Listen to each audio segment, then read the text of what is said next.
So in my game, my private economy has around 1.4 million, and it just doesn't spend any of it. How do I get it to buy stuff from me? Does anyone know? Okay, so how much transport is there in your empire?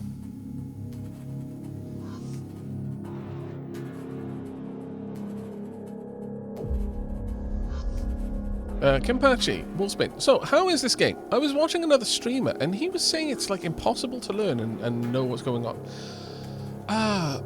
Okay, so I'm going to say that there is a learning curve involved, as with anything. And for the moment, I'm not going to be a pedantic ass and say, well, everyone uses the term learning curve incorrectly, because if it's got a steep learning curve, then it means you learn very quickly, because it's got a steep incline, which means you go from not knowing anything to knowing quite a lot very, very suddenly. Throw all of that out. Let's actually have a practical conversation. There is definitely a lot to learn in this game. It's a very information-dense game. But I would say that, at least in my experience, I decided to try and learn the first game like a couple of weeks ago. Just out of nowhere, really, because I'd kind of been sat on this game and I hadn't picked it up. But this is a genre I really enjoy. So, first and foremost, understand that it is a genre I enjoy. Secondly, that I had played like 2 streams worth of the first game. But honestly, the first and the second game have the same sort of learning curve, in my opinion. It hasn't been, in my experience, difficult to learn. There is a lot to learn. So learning, some areas are slower than others, but I would say that this game actually does a reasonable job of putting learning materials to hand. Let me just demonstrate. I'm going to make sure this is paused so we're not passing time. First and foremost, you can click on these. Almost every window has them. This isn't just a glossary of terms. You can get a glossary of terms, though I forget where you get it from. Is it maybe in the game? No, the Galactopedia. So if you literally just want an info dump, you can come here. Everything is in here. So for example, let's see. Ship components, game screens, resource components down here. So if there was any particular thing you wanted to build a ship out of, you could come in here and you can get all sorts of information on it. You can see it long before you would research it or anything. Almost everything you can hover over and it'll give you a tooltip. But this is straight up a tour. So it's built like a tutorial. It is a very static tutorial, so it's like, okay, so this is what you would need to click on to achieve this, and you can use these buttons to make this happen, and it isn't like it's an interactive tutorial in that regard, but it is a useful tool. It will give you information and enable you to actually drill down into the information that you might otherwise have skipped past. And almost every window has them. In fact, maybe every window does. All of the main the key windows for running the game do.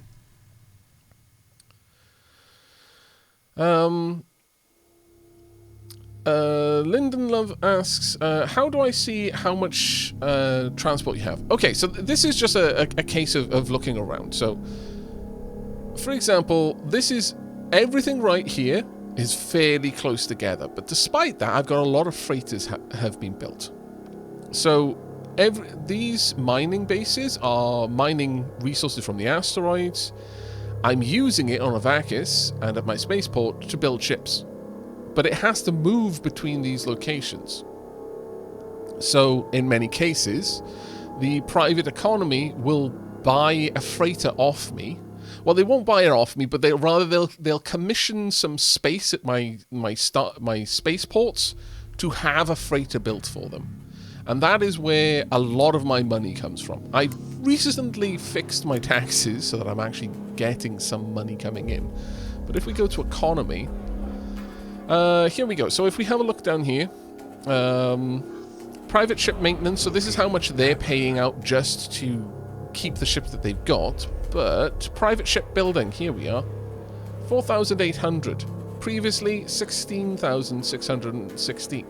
That's because they've been retrofitting freighters that I've upgraded. Generally speaking, you don't build freighters. You don't build mining ships. You do designate where to build mines, but you don't pay for those mines. The private sector do. So as long as you've got ship designs for that... Now, what might have happened is you may have deleted these ship designs. If there are no freighter ship designs, then the private sector can't make freighters or can't commission them to be built. So we've recently upgraded our freighter design. So suddenly, a bunch of the private sector freighters have been told to go and retrofit at my spaceports. They'll pay me for that work. And that's how I'm getting money out of the private sector.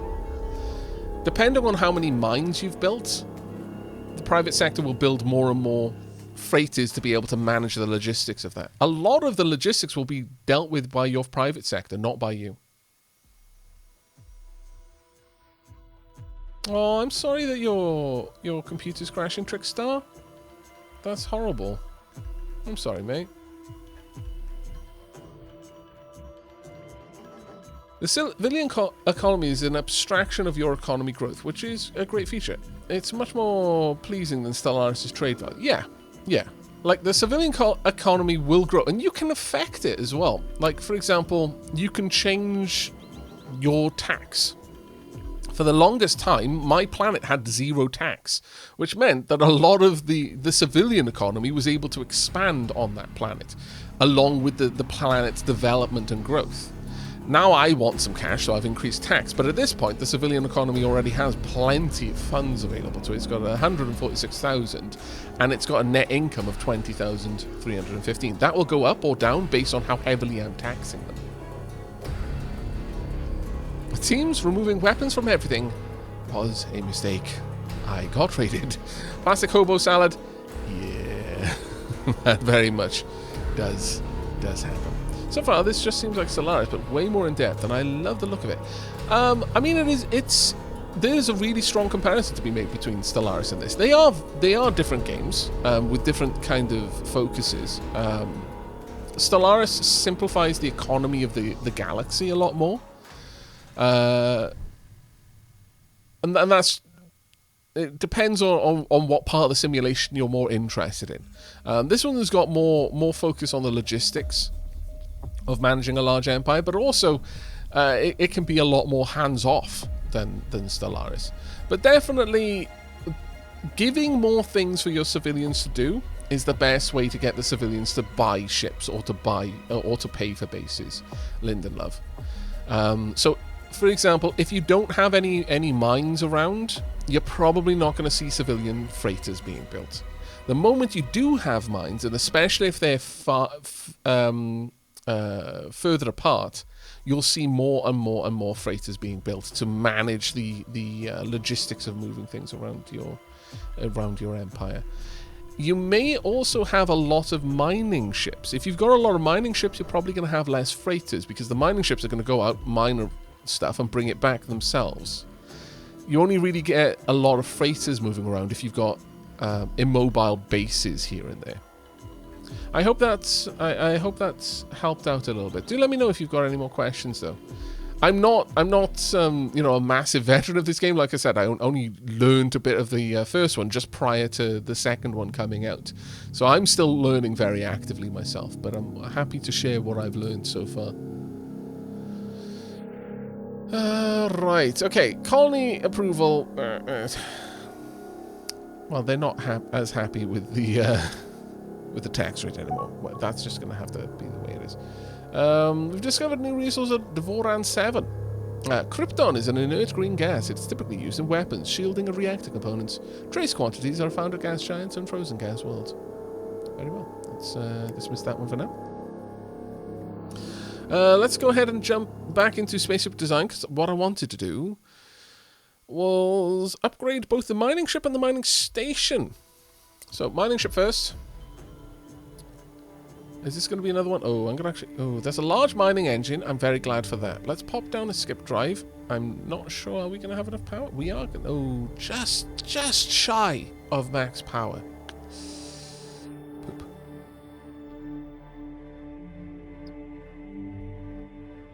Do I have enough room? And I also don't have enough room to put anything more on here. So very annoying.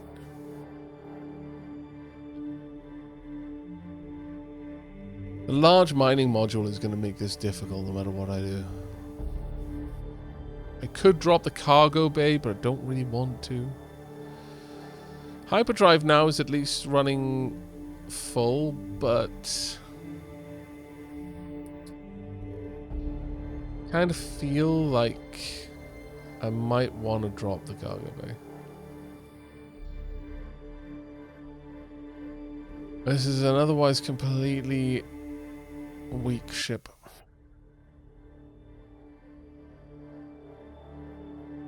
Be 1 point away from having that. Okay, we're going to pop a basic fuel cell back on there. I'm going to drop a cargo bay. That means I can fit an extra fuel cell on there. That gives us a 23 million range, which is kind of bonkers.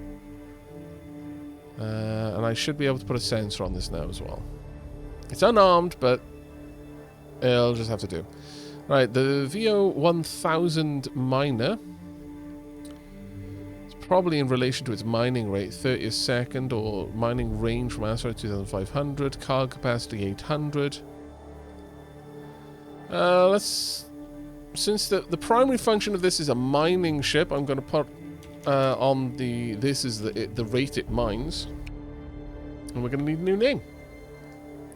Let's re-roll, and we've got plastic hobo salad.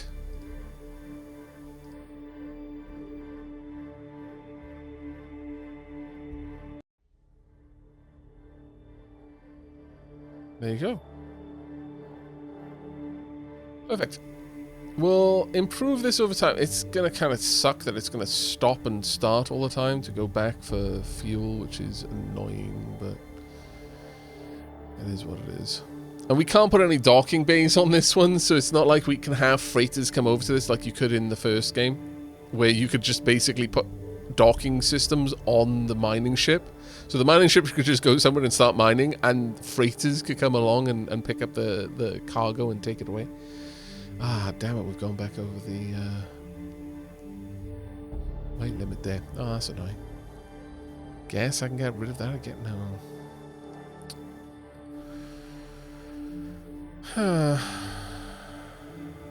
Because that's 23. I suppose I could drop an engine.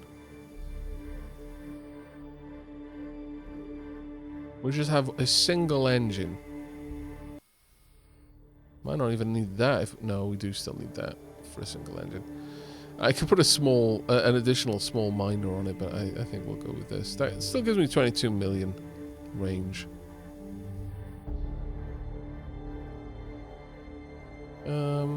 Top speed is lower than average for non-military ships. It's fine. It's fine. Okay, yeah, I'm gonna go with this one. Plomp. Job gob, sitting in the docking bay, wasting time.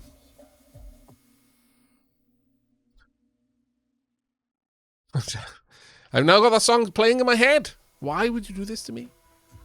Rude. Now we want to update the mining station. This is going to be the MS2. And again, you've got tours in almost every place. This has just got docking bays, so this one can actually move quite a lot of product there. You're a scallywag, yob god. Right, we've got a large mining station. Is there anything else I want to stick in here? I could add a small mining station. Or I could add weapons. The weapon range, it does have an increased weapon range. So maybe I should actually add some weapons. I've already got a decent amount, actually.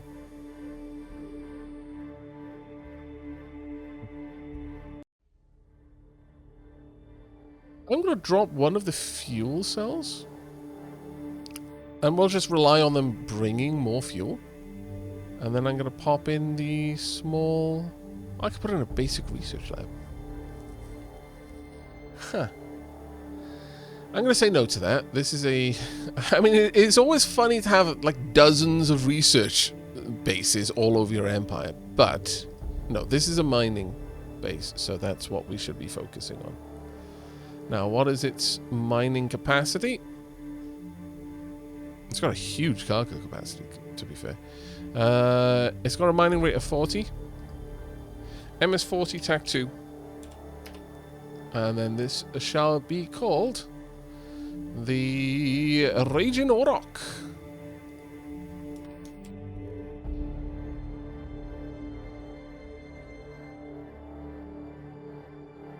Oh, marking names is complete. And we're down to only 2 more names prepaid. Save and exit. There we go. The research station... Should I even change that one? I don't know. Got basic lab, 2 basic research labs, actually. Nah, I'm not going to worry about it for now. Not going to worry about it for now.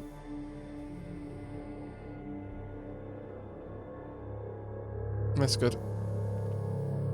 In fact, I may just delete that for the time being and then build a research station when I get the chance. The only thing left for us to upgrade then is the escort. Our escort combat ship. Right, it needs a skip drive. Let's pop that in. It has got exactly enough range for 32 million. It's got exactly the crew capacity it needs. Build cost is fairly low, 103 credits a year. Is there anything I really want to change about this? I mean, there's lots of things I actually want to change later, but right now I don't have any reason to change them. Got a wave bomb and a plasma torpedo. Sure. It's good enough. Good enough for army work. Hey, it's Aavak, the Welsh Wonder. Oh, I'm not sure I could lay claim to that title.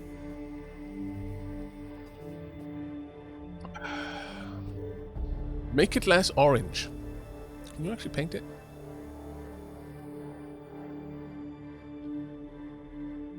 I'm not sure you can paint it. I might be wrong, though.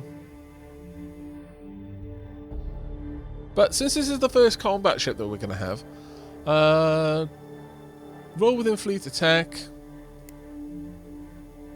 Close escort, I'm going to say.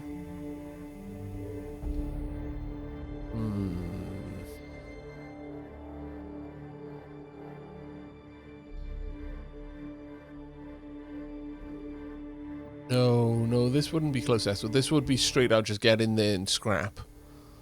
Close escort would be things that are staying closer to our carriers and such, I would imagine. Let me just see if this mentions anything about it. Launchers will build their set their own tactics, but their initial tactics are from this design. No, that one doesn't give me too much info. Invade colonies immediately. Retreat when 20% of non-defense components are damaged. I'm going to say, since this is such a fragile ship...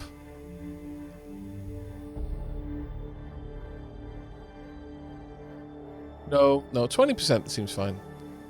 Attack stance against stronger targets, neutral. Attack stance against weaker targets, aggressive. Engagement range, same system. Yeah, same system, I would say.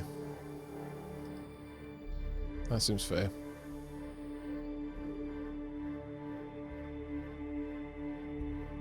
Alright, so. Escort. I forget what the designation for, like, escort ships are. But this is Escort 2 design, and we need one name. Let's see. And the name we got is OBC82.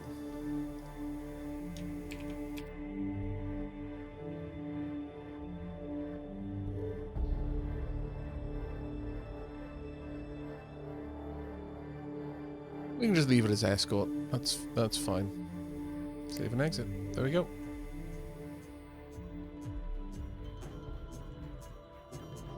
Yeah, I redeemed both of the previous ones, Demi of Derp. Sorry I missed that. Chat's sneakily trying to get Aavak to sing. Chat is always trying to get me to sing. It seems to be a perpetual pit trap.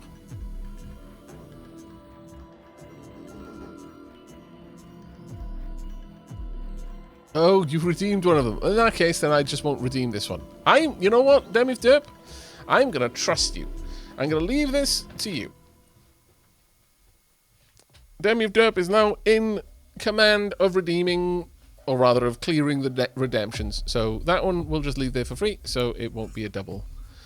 And there we go. We are good and done.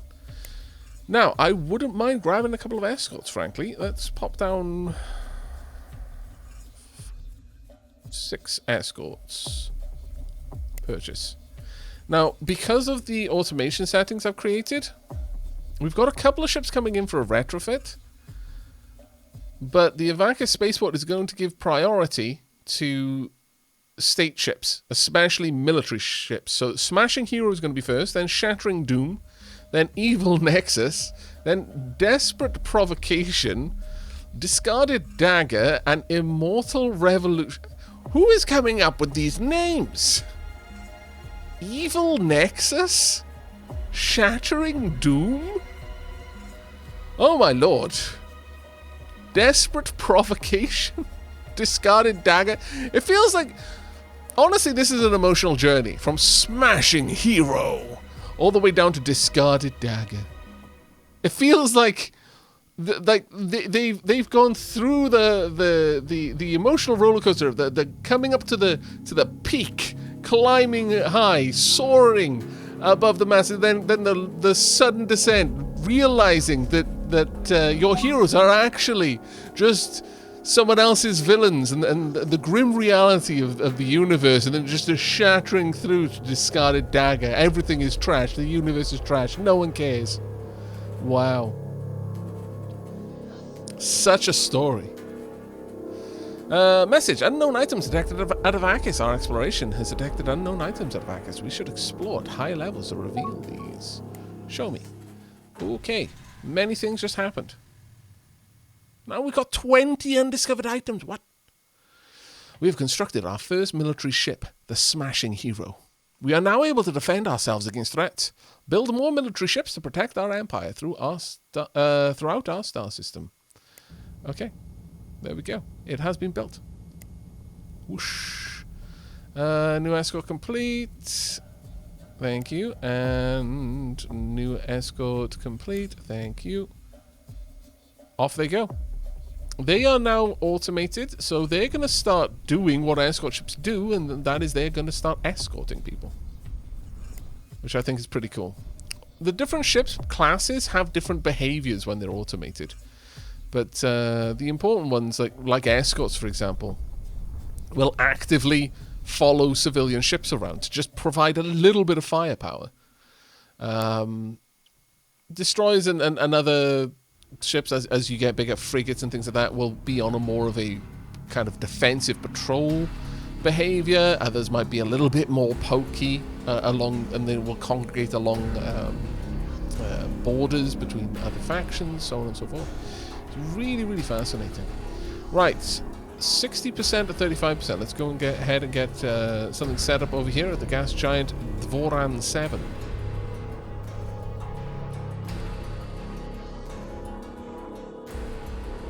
Tegan must talk in parables. The Discarded Dagger and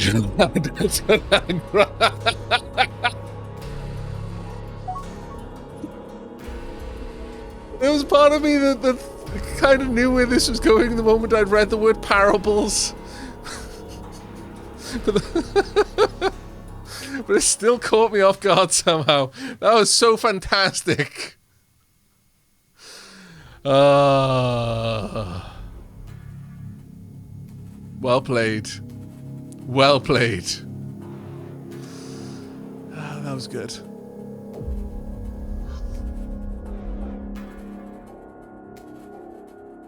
Jakar when the walls fell. Right, okay. So once we've got Kazalon coming in, that's going to be absolutely amazing because we need a lot to fuel all of our ships. Kazalon is basically our reactor fuel source. Production shortages. Keep that up and running. Fuel and construction resources in use. All resources. Resources in use. Just resources in use. Kazalon is being consumed at redonkulous levels. We have got an okay-ish amount of them, but less than 1 year's supply. That is worrisome. You know what? Given that, I'm going to add 2 of these. I am also going to tell my spaceport to construct an extra construction ship. Right, what have we got? New escort complete, thank you. And a new escort complete. Because our spaceport has two docks, dry docks, it can build 2 ships simultaneously. Aavak, his stream continued.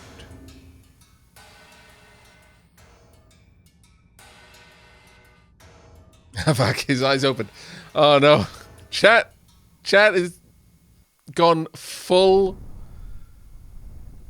Jalad at Tanagra right now. Well, what was it? Picard and something at Tanagrel? I forget the name of the other captain and the planet, actually. I feel quite bad over that one. But that's it. Star Trek chat is online. How steep would you say the learning curve is to this game? I wouldn't say it's particularly steep. It does depend, though, because I've had a lot of experience with these sorts of games, so I was able to get into it pretty quickly. But it is a very information-dense game. But the game doesn't hide the information. You just got to be willing to click on buttons. So, for example, you've got the Galactopedia over here. If you're willing to, if you want just an info dump, you can just come here and get an info dump. But every single thing has a every one of the main screens has like a tour of what information is it. But this, something I mentioned earlier actually. I feel a good way of learning this game, if you're struggling and you're finding that it's a bit hard to get into understanding what's going on, just go into the automation settings and is that not showing up? Damn it. There we go. And set it to rule in absence. What that does is it tells the automation AI to automate everything. Even the setting of some of the automation parameters. And then just watch what the AI does. What I've done, because I actually want to use a lot of the...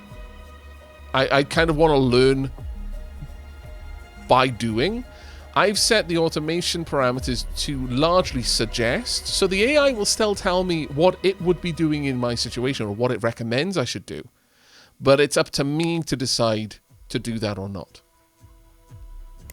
I really feel that this game is a game you can... that doesn't make you fight to learn it. Some games you actually kind of need to work against them, really, to drill down and get the information and learn how to use the information. I definitely don't think this is one of those games.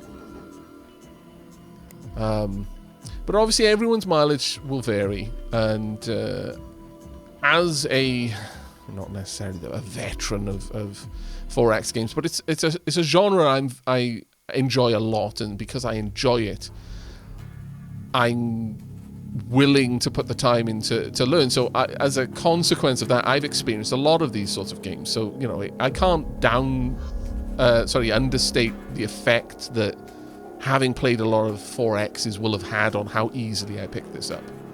But I pretty much went from never having played any of these games before to feeling quite confident about this. An undeserved confidence. I'm sure the first couple of faction wars I get into are going to smack me down and teach me why we fear the dark, but I will have a lot of fun doing it. Good night, Dead Kingdom. You have a good sleep, mate. Take care, buddy. Aavak and Sheila in 7 Days to Die. mountain base. True.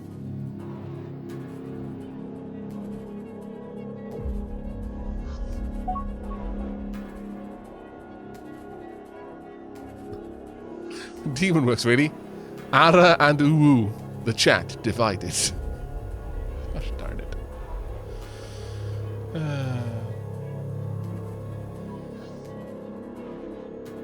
Okay, actually leaving now, though. Bedtime soon.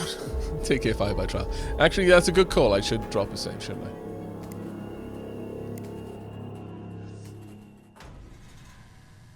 We have so many great parables for hubris. That is true, actually. It's going to be like one of those situations where it's like, oh yes, this species has no word for justice, but has 48 words for profit, or something like that. This community has no word for success, but has 4,000 words to describe the different ways the hubris will cause failure. Our exploration has detected unknown items at Aavak. Yes, I know. You've told me. Oh, wait.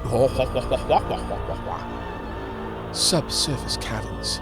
We have discovered the subsurface caverns, ancient ruins from a lost civilization at the rocky desert planet Alapurhil in the Voran system. Should we investigate the ruins?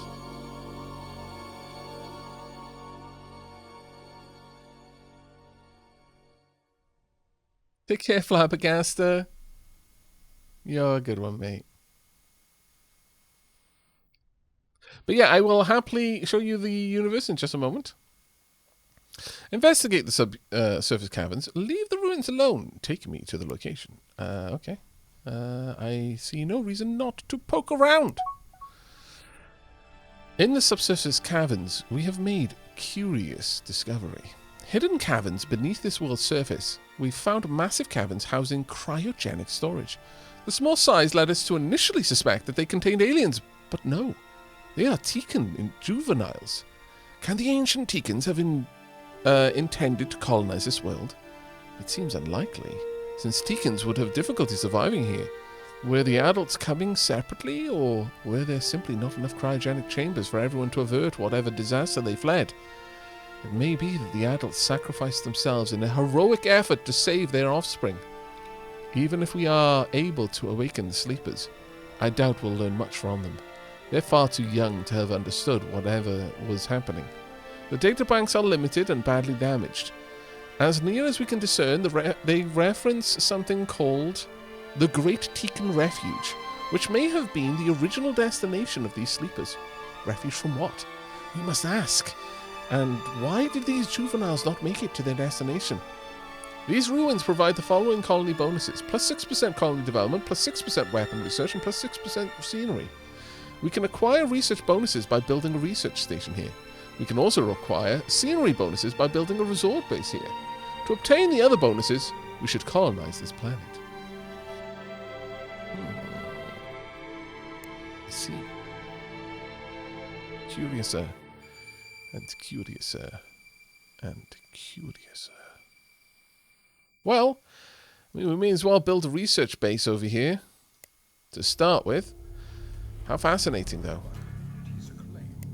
How fascinating. Hey, Wonderbot, how are you doing, mate? You just came upon us, having discovered a world that was full of cryogenic pods with baby asses in them. There are many, many questions that we have. Very curious. But how are you doing, mate? Oh, thank you, Demi Derp. You were playing Young Souls. Oh, how did that one go? I'm not actually familiar with that title. Okay, who put those there? I don't know. I think they may have been forgotten. You know how occasionally you stop, you know, it's a kind of roadside picnic sort of thing. You just having some noms, leaving your strange alien artifact trash around the place, and, you know, you get back in your spaceship car and go on, and then realize, oh no, forgot the kids. It's probably what happened. It's a solid co-op beat-em-up RPG. Came out today. Ah, that's possibly why I am not too familiar with it. Hello, DJ Greggy Plays. How you doing, mate? It sounds like you had fun though, Wanderbot. I'm glad. Have you heard of Jean-Luc Skywalker? Oh my goodness me.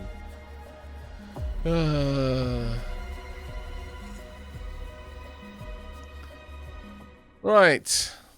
Well, it's going to be a little ways away before we even think to colonize that place. But we absolutely can, I suppose, design ourselves a new research station. Have you seen much of this game yet, Wanderbot? I'm not sure if you're particularly into the... I know you were into Stellaris, but I don't know if you've covered the Distant Worlds franchise. I hadn't until I checked out the first game like a couple of weeks ago, which kind of lined up really, really well timing-wise with jumping into the second one here. Looking dapper. Yeah, the second one is indeed out, Nutalot. I think apparently it's like number 4 on the Steam charts right now. It came out yesterday by my time, so like, you know, sometime within the last 24 hours, basically. Thank you very much, Blue Adder, for the 14 months, mate. Diolch yn fawr iawn. But so far, I'm having a huge amount of fun. And Wander, I suspect that the ability to tweak how much of the micromanaging is being automated within your empire would probably be right up your alley. It would allow you to focus on the big kind of big picture, broad strokes, rather than have to deal with all of the minutiae. There is an enormous... Let me... I was just about to design a ship, but let me quickly show you the level of automation. You can use presets, and they literally go from, like, you know, I want war and combat to be automated. I want diplomacy to be automated. I want my spies to be automated, whatever. You can go from, do not automate anything at all, allow me to drown myself in micromanagement, all the way up to, I actually don't want to play the game, I just want to see the game being played. AI, rule my empire completely. And you'd go for rule in absence. Or you can customize any degree of it, like all the way down. Mostly I've got things on manual or suggest, because I'm kind of learning by having the AI suggest to me what it would do in a situation, and then leaving it up to me to actually use that. Some things I've left automated, just because I'm like, yeah, I wouldn't know how to manage that, so I definitely want to, you know, hand that off to the AI.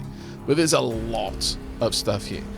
If you're familiar at all with Aurora 4X, the Dwarf Fortress of 4X games, it kind of lies somewhere between Aurora and Stellaris in terms of its the simulation depth. But yeah, the automation is amazing.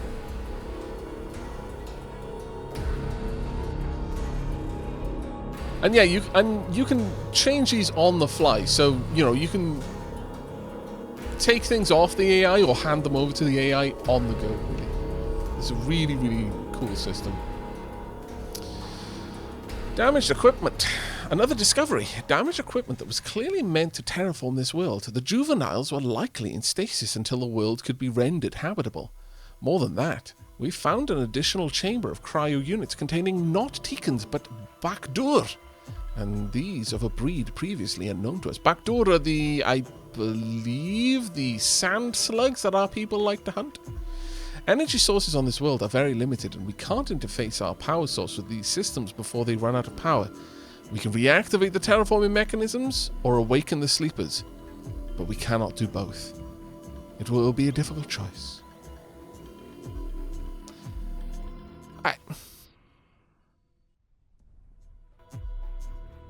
It's already a rocky desert planet. Why would I want to terraform it? Well, we could terraform, but I don't know. I can only assume that it would try to terraform it more to just a pure desert. But no, we're going to awaken the sleepers. By repairing the existing energy generators on the planet and painstakingly connecting them to the cryostasis units, we've been able to begin the process of awakening the sleeping Tikan juveniles. Volunteers from the homeworld will be required to help guide them through this difficult transition. But there should be no shortage of candidates, especially since this new colony offers backdoor to hunt. The world is not ideal, and there will be many hardships for these new colonists. But at last they are freed from their centuries-long sleep. The good news is that a small energy reserve remains, and it is possible we will still be able to activate the terraforming in the future. Oh, well, that's fantastic! We've got a new colony! That came out of nowhere. I am deeply, deeply in approval of this. They're not very happy, but I'm sure they will become happy in time. But allow me to zoom out a little bit so you can see the full scope of the game world. Actually, let me zoom back in properly so you get the full effect. Also, take that off the screen and this is the maximum amount of star systems, 2,000, but we're not on the largest size map. Yeah, new free colony on the home system was huge. Actually huge.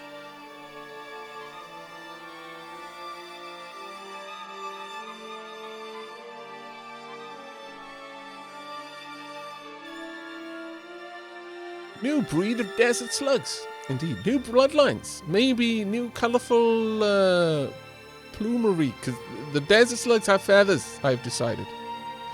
Good night, Clark. You have a good one, mate. Yeah, I'm not very far into the game at all yet. No.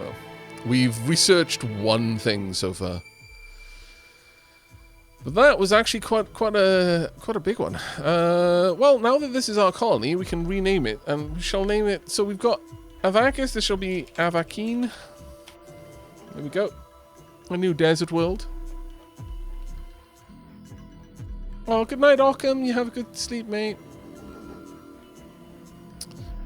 Right. Well, let's have a quick look here. First and foremost.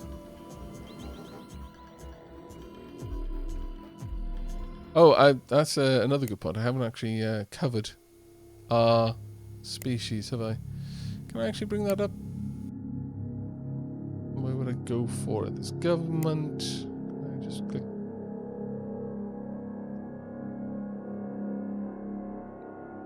It doesn't look like I can just bring that one up, unfortunately. I can bring up the colonies themselves, but doesn't look like I can bring up the specific information of our group. But we're a mercantile guild, so we can actually control our private sector if we particularly want to. We've decided to go with the name T Khan as our empire name. That is T and then Khan with an apostrophe, you know, just to make it feel extra special sci-fi. At the moment, we're kind of shedding a lot of money really fast, actually. That's going to hurt. Let's stop reserving cash at all.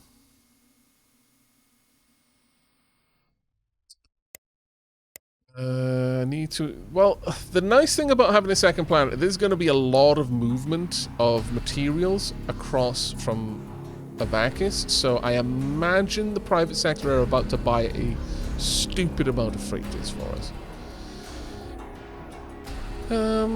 What is the tax rate currently? 0. That's fine. We don't actually want to tax them particularly hard right now.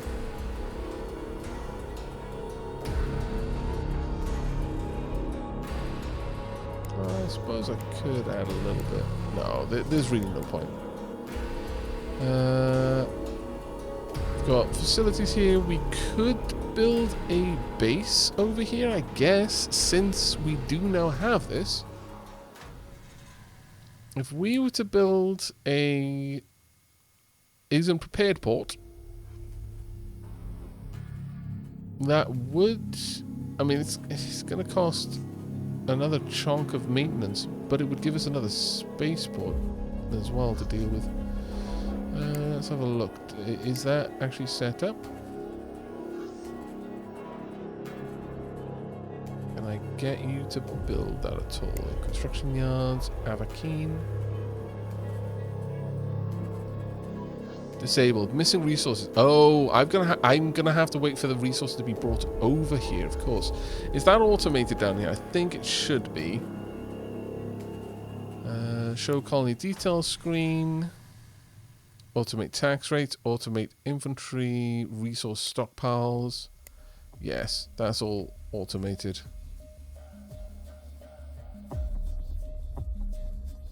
Hopefully, we're not automatically recruiting, though. Yeah. Have we actually set up any troops?